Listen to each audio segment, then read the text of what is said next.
Hey guys, welcome to the Field of 68 YouTube channel. If you like what you see here, hit that subscribe button and you'll get more college basketball content just like this. Well, when I talked to Holtmann, I don't know, a month ago when they were 12-2, he felt like it was different than last year. Remember last year, I think they lost like 15 of 16 at one point. I mean, they got off to a good start. I think they were maybe like 10-2 instead of 12-2. And then it was the ultimate free fall.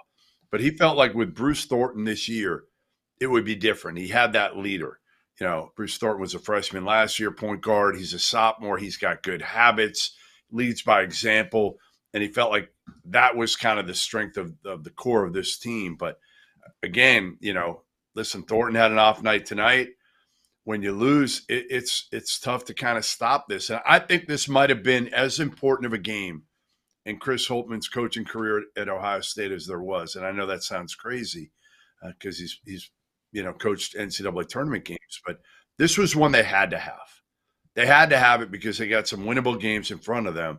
And if you beat Illinois at home, it's a resume win, number one. It's at home, so it kind of placates the fans a little bit that are right now on Holtmann. And then you get some confidence. You get some confidence going to these other winnable games, both at home and on the road. So this one was disastrous to me for Ohio State. All right, Terrence. A couple of things about Ohio State. About Ohio State, like they started off so strong, and then over the last 7 games, and I just looked this up. Bruce Thornton over the course of the whole season shooting 32%. Over the last 7, 23. Roddy Gale shooting 8% from 3.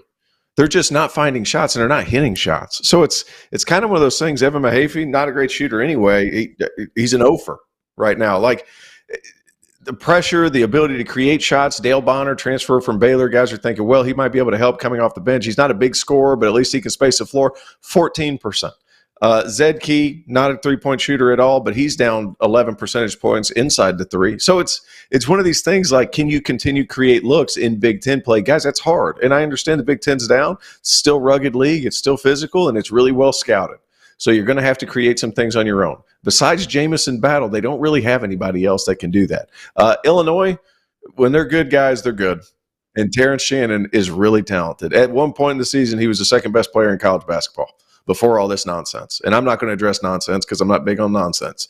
But he was one of the best players in college basketball. He's now starting to get back. He's a few games back in, and he moves the needle for Illinois to wrap up second place in the Big Ten, potentially win that tournament, and make a deep run in the NCAA tournament. Yeah, I love we call it booty ball, right? And I know there are coaches that do not get that excited when I refer to what Illinois does as booty ball, but it's kind of what. Tell me if I'm crazy, Tio. What Illinois does is kind of what Villanova wants to do, right?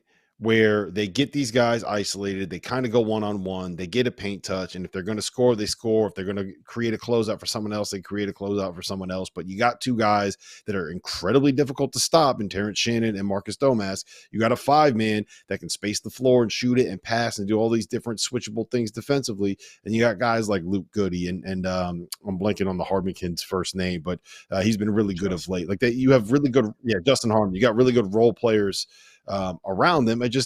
I really like the makeup of this Illinois team. And every time I see them play well, I get suckered into it.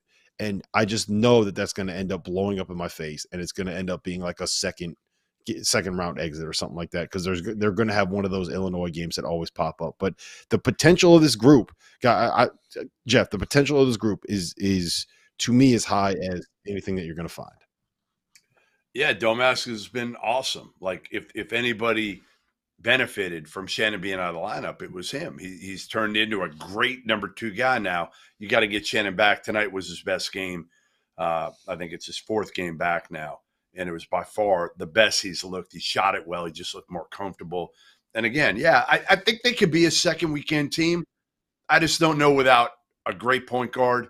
I don't know if they can go much further than that. Thank you for watching the Field of 68. If you've enjoyed what you've seen here, hit that like button, share this link with your friends, or check out the description for some other places that you can consume Field of 68 content.